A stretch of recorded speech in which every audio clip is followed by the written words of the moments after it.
Good evening. My name is Braden Stutz. I'm going to be your lecturer tonight. Tonight's topic is occupational health and welding, and let's begin. What is occupational health? That's going to be the first thing we're going to start off with. Occupational health.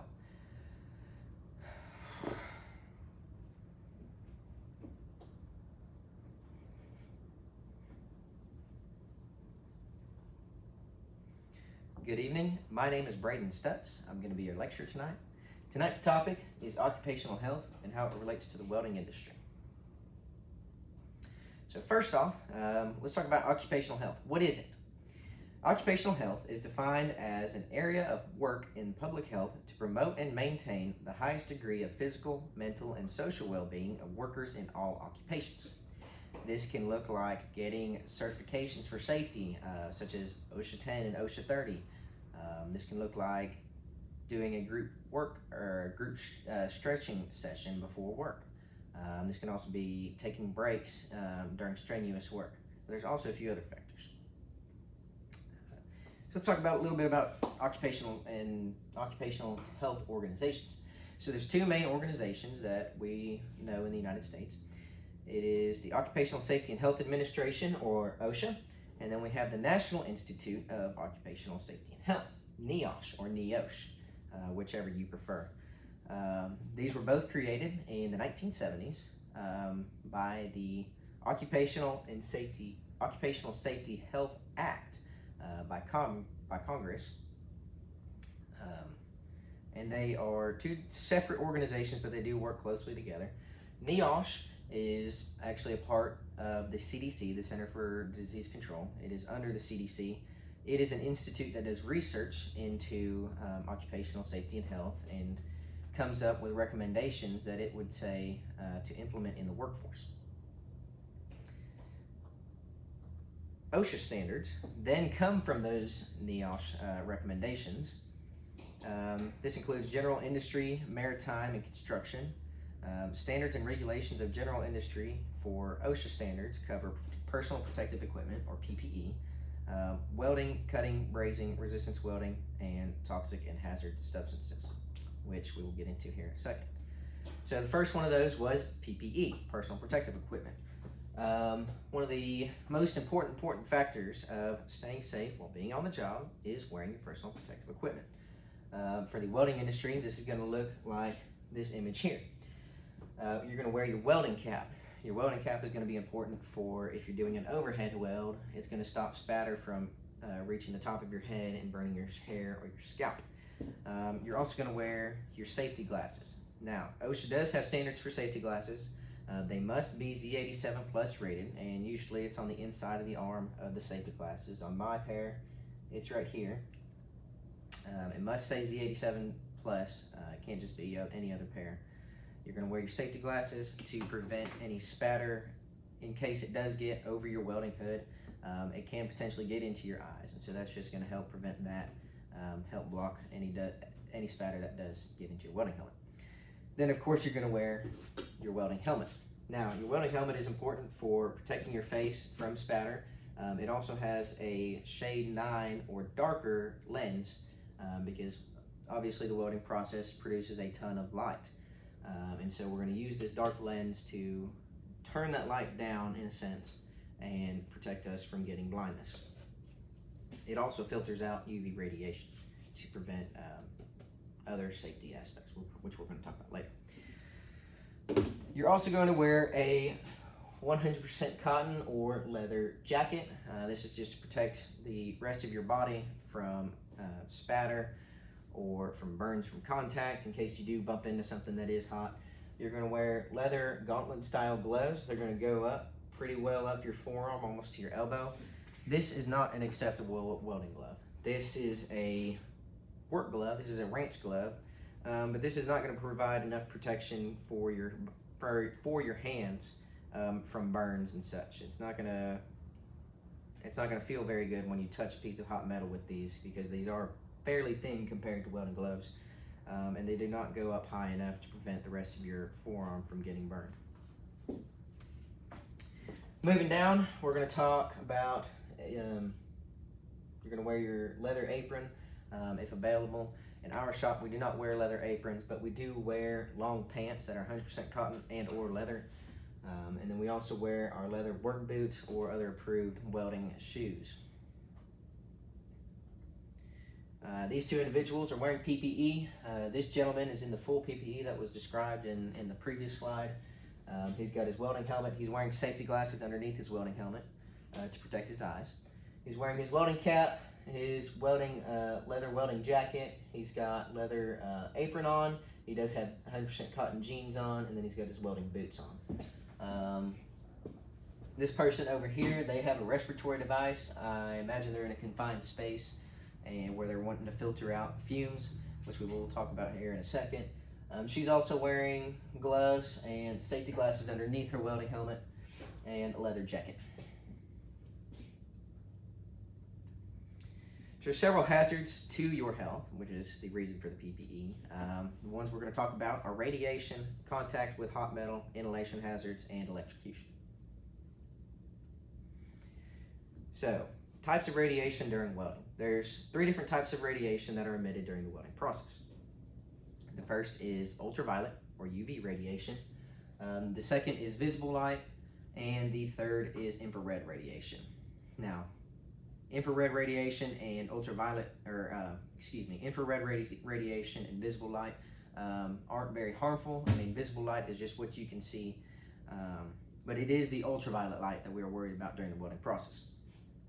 So, if your eyes do come into contact straight with ultraviolet light because you're either not wearing your welding helmet or you're watching somebody else weld from a distance, effects to the eyes can include a general pain or pressure in the eyes. It'll feel like somebody's maybe pushing on your eyes from inside of your head. They're being pushed out of their sockets.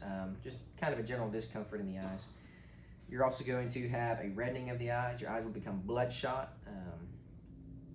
You can also have a sensation of itchy eyes or a feeling of sand in your eyes. It just feels like there's some sort of grain inside of your eyes. They feel itchy. Just lots of discomfort in the eyes. And then you also have a sensitivity to light if you do become exposed to enough ultraviolet radiation. Long-term exposure with improper PPE, such as just welding with just your safety glasses on. Maybe you're doing a tack weld and you're looking away. You're still getting that radiation though. But long-term exposure can cause cataracts and varying levels of blindness. So here's some examples.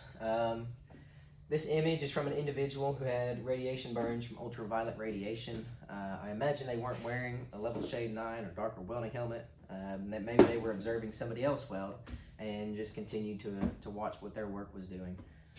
But you can see their eyes have become bloodshot. I imagine it's very discomfort. They're very uncomfortable right there. Here's another image where a individual has gotten slag into their eyes. That's why we wear the safety glasses underneath the welding helmet to prevent getting foreign bodies into our eyes. And then this individual down here is having a very, very bad day. They were exposed to a lot of UV radiation. Their eyelids are very swollen and pink and puffy. And then their eyes themselves are very bloodshot. Does not look like a very nice situation to be in. Next, we're going to talk about hazards to the skin and to the body in general. UV radiation from welding can cause burns on the skin in the same manner as a sunburn. So our sun gives off UV, welding gives off UV radiation. You can see this individual was welding. He had a watch on and probably long sleeves, but obviously he was not wearing gloves or anything else to protect his skin. And his hand got pretty burnt. I imagine he'd be peeling in the next couple of days. Long-term exposure to UV radiation can cause skin cancer, same as being out in the sun because it is the same ultraviolet radiation. Skin can also be burnt from contact with hot metal or slag. That kind of goes without saying. That's why we also talk about, always imagine that piece of metal is hot. You can't tell the difference between a cold piece of metal and a hot piece of metal. Unless of course it is molten and still glowing red, but metal can still be hot enough and still not look like it is molten or red colored, and it can still burn you. So here's a couple examples of radiation burns from welding. This individual was looks like he was welding outside too, so he was getting the sun and the radiation from the welding process. His skin started peeling pretty bad. This individual over here was wearing a tank top while he was welding, and his shoulder is very, very red colored. Then this individual right here got caught in the act. He's not wearing gloves, he's not wearing long sleeves, he's just wearing a plain t-shirt. None of this is going to protect his body from radiation or burns from slag. You can see that he is producing some slag, and some of it may touch his skin. It'll burn him very badly. It's just not a safe way to be operating. He's also not wearing a welding cap, and I don't believe he's wearing safety glasses. I can't see the arm on the safety glasses, but this is an unsafe way to be welding. At least he's wearing a helmet. There's also a few inhalation hazards that are created by the welding process. So the welding process produces visible smoke that contains harmful metal fumes and gas byproducts. You can see the gases being produced here. This is called the fume plume. Metals in welding fumes include aluminum, antimony, arsenic, beryllium, cadmium, chromium, cobalt, copper, iron, lead, manganese, molybdenum, nickel, silver, tin, titanium, vanadium, and zinc, to name a few. Short-term exposure to these welding fumes and gases can result in nose and throat irritation, dizziness, and nausea. People will report waking up the next day with a pretty good headache, stuff like that. And then prolonged exposure to welding fumes may cause lung damage and various types of cancer, including lung, larynx, and urinary tract cancer. The gases and vapors that are produced during the welding process can also displace oxygen in the air. They can displace just regular air, causing a little bit of suffocation or asphyxiation. So here's an example, pretty good example of a fume plume. This gentleman is welding. Fume plume is going straight up in front of him. He is welding inside, but this gentleman over here, he does have a fume extractor. Now, what a fume extractor will do is it has a fan in here that sucks up the welding gases. You can see that they're being directed straight into the extractor, and then it will send those gases outside or to a filtering unit of some sort. So this is a very proper and safe way to be welding inside. You can tell he is in a building in an enclosed environment. You don't want these gases building up, displacing oxygen. You don't want to be breathing that in. And so having a fume extractor unit is always an excellent idea whenever you're welding inside or in an enclosed space. There's also, obviously, there's going to be some electrocution hazards, especially when you're arc welding, metal arc welding. Oxy-fuel cutting or welding, not so much, but definitely when you're metal arc welding. Obviously, the human body is 70+% water. Water is a good conductor of electricity. So it is apparent to be safe while you're working with, while you're doing metal arc welding. Even low currents may cause severe health effects. Spasms, burn, muscle paralysis, or death can result depending on the amount of current flowing through the body, the route it takes, and the duration of exposure. When arc welding, severe electrocution hazards are present. That's kind of a given. You are working with electricity to melt metal. So if a person touches a live conductor, current may flow through their body and cause a shock. There's been instances where people have burned holes through their hands from electrocution shock. 20 milliamps, which is 20 thousandths of 1 amp, is sufficient to cause paralysis of the respiratory muscles and death. 20 thousandths of an amp is enough to cause death. And then most welding occurs between 80 to 150 amps.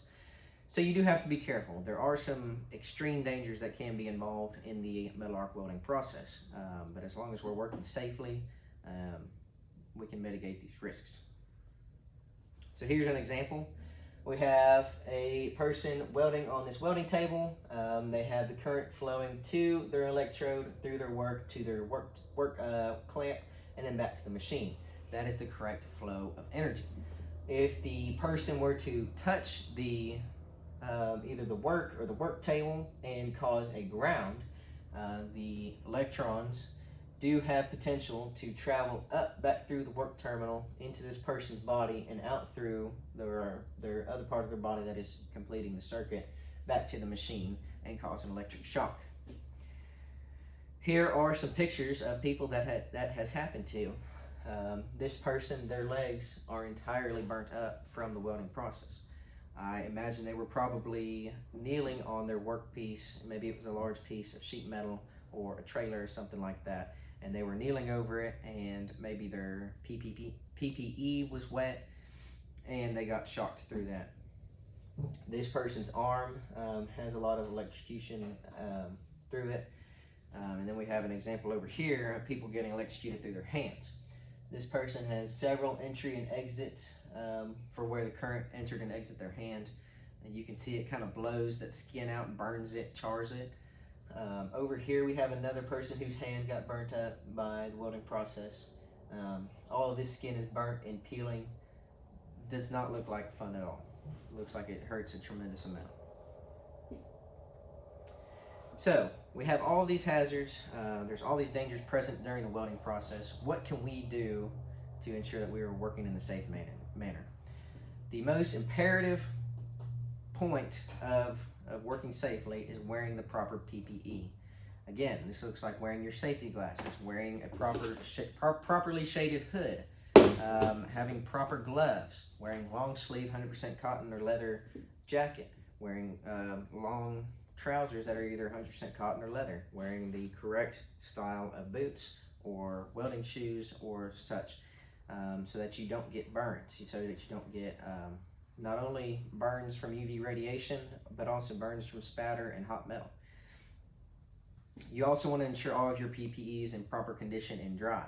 This welding helmet, I did pull this off of our welding trailer here at the ranch. It is in pretty rough condition. It will still work, but it's in pretty rough condition. The protective film over the actual shaded part of the lens probably ought to be replaced. The inside is very dirty and dusty. It's very hard to see through. It's also just kind of an older model. There are models of welding helmets that are auto darkening. Those are, I believe that those are much more useful for the welding process. That way you can see what you're about to weld before you start welding. There's no guesswork involved like if you were with a static hood.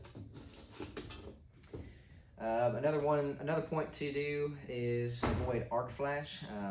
Either arc flashing yourself, which would be striking an arc with your hood up, or somebody else arc flashing you.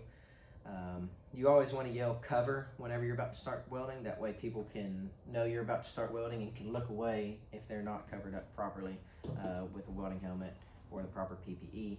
They can get out of the way before you start welding and avoid that UV radiation. You also want to assume that all metal is hot. We talked about this a little bit before, but it is also just a good common sense practice is just assuming everything is hot. Don't pick up a piece of metal with your bare hand. You could burn yourself and not even know it. Metal will always look the same unless it is molten, but the temperature of metal, it is impossible to determine that without touching it physically. And so just assume that all metal is hot, that way you can avoid burns. When you're welding indoors or in a confined space, use a fume extractor. You don't want to get all of those metals that we talked about earlier into your lungs. Those are very harmful for your lungs that aren't naturally found there. You only want oxygen in your lungs. Well, you only want air in your lungs. You don't want all those metals in there. So it is always a good idea to use that fume extractor, extract those fumes, send them outside, or send them to some other safer place. If you are working outdoors, you do want to be upwind from where you are welding. That way all the fumes will blow away from you. Of course, that's only if it's allowable and if it's possible to weld in that fashion. Number 6, you want to ensure all of your electrical connections are secure and that your connectors are in good condition. You want to make sure your connectors into your welding machine are in good working order. That way they don't malfunction or arc off somewhere else.